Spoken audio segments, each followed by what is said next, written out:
There are discoveries that shake astronomy, discoveries that confuse astronomers.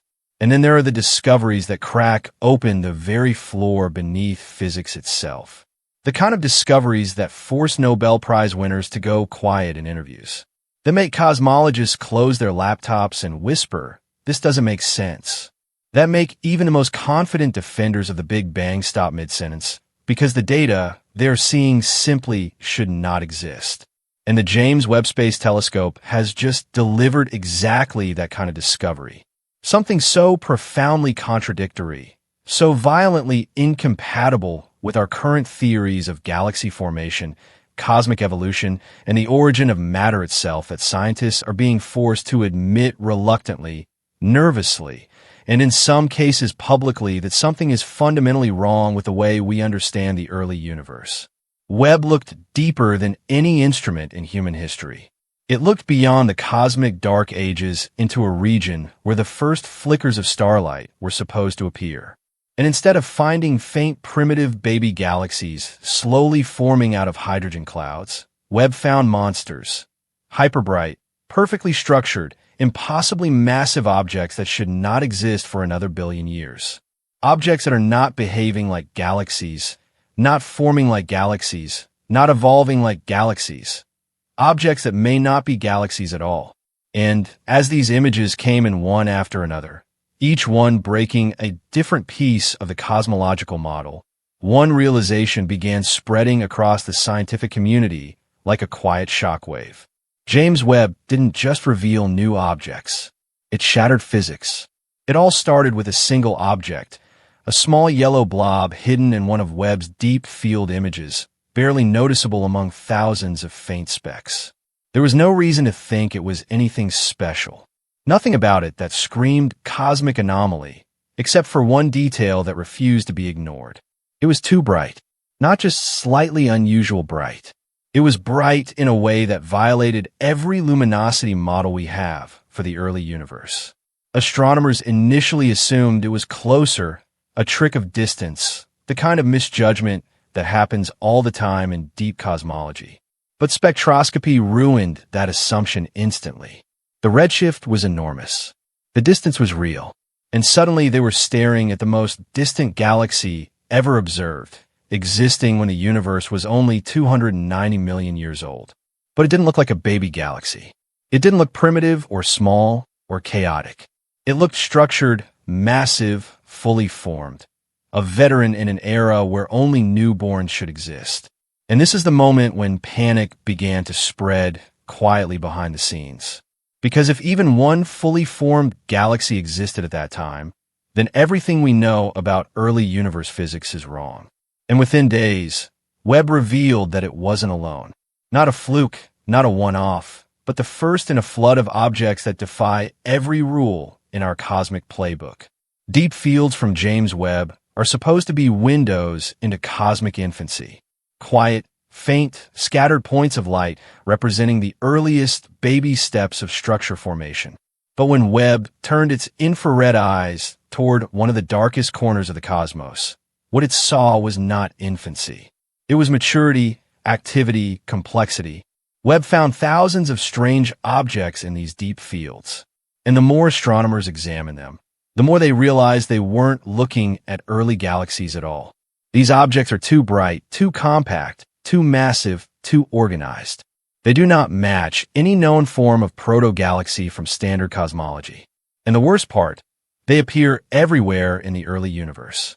Not one anomaly, not two, but an entire population of cosmic structures that simply should not exist at that time.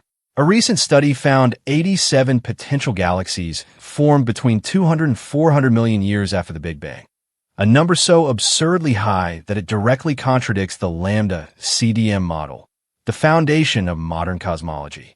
One of the study's authors admitted openly, even if only a few of these are real, we must rethink galaxy formation entirely.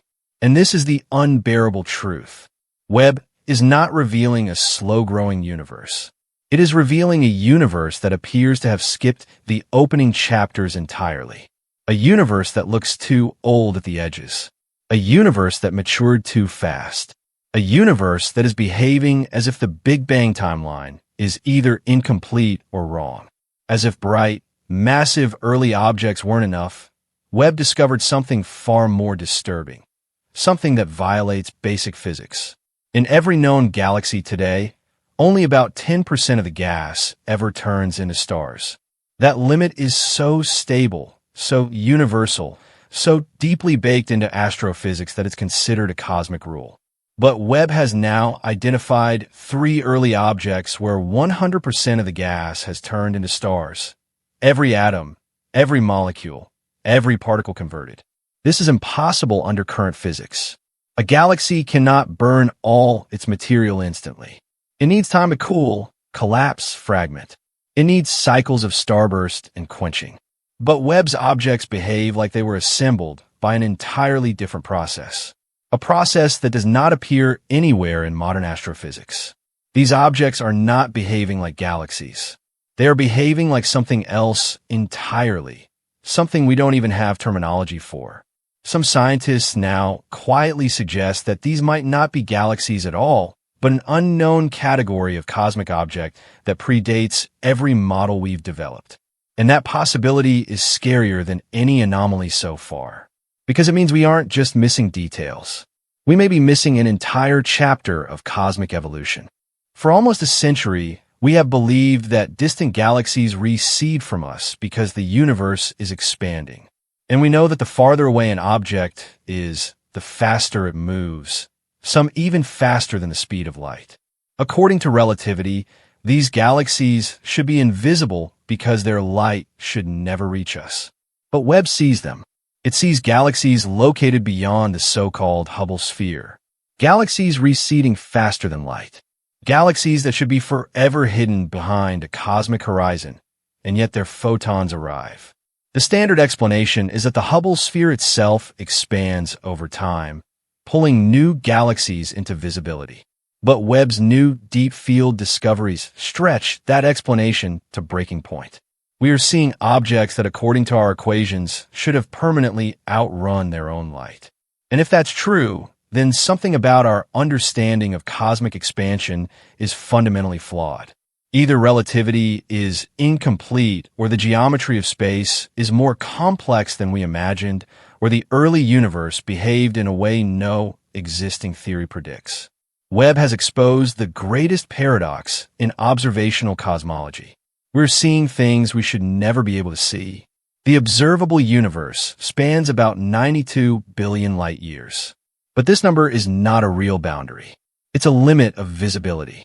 And Webb is showing us objects so mature at the edges of that observable bubble that their existence implies something terrifying.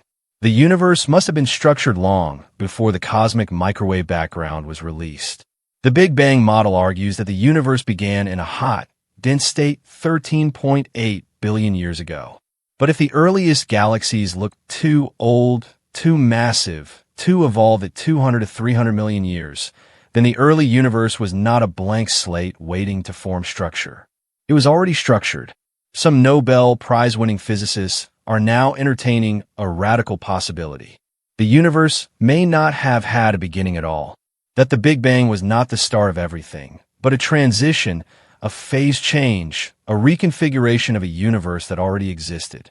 Webb may not just be showing us early galaxies. It may be showing us the fossilized traces of a cosmic era that preceded the Big Bang, a universe older than we can comprehend. And if that is true, then our entire cosmological history must be rewritten from scratch.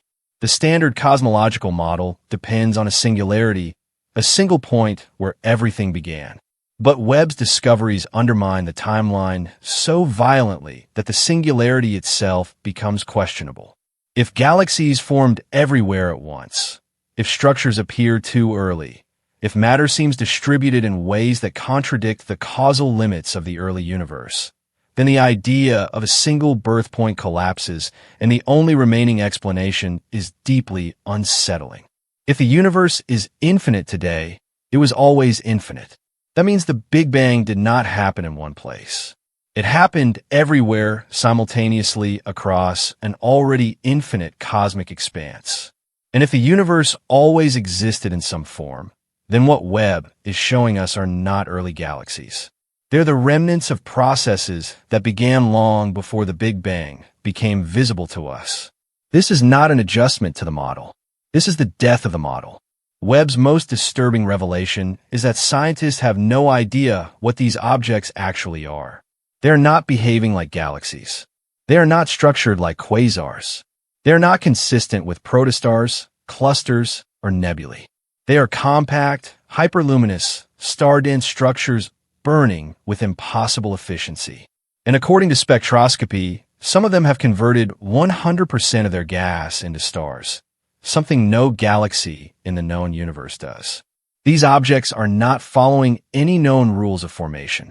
They are not fitting into any known timeline. They are not responding to physics as we currently describe it. They may represent an entirely unknown category of cosmic structure, something from a period of cosmic history we did not know existed. And that means we are not just confronting anomalies. We are confronting a cosmic identity crisis. After decades of confidence in our cosmological models, James Webb has delivered a discovery so catastrophic that it forces us to confront a possibility no one wanted to consider. The Big Bang model cannot explain the universe we see. Not the timing, not the mass, not the brightness, not the star formation, not the distribution, not the expansion, not the structure. Nothing fits.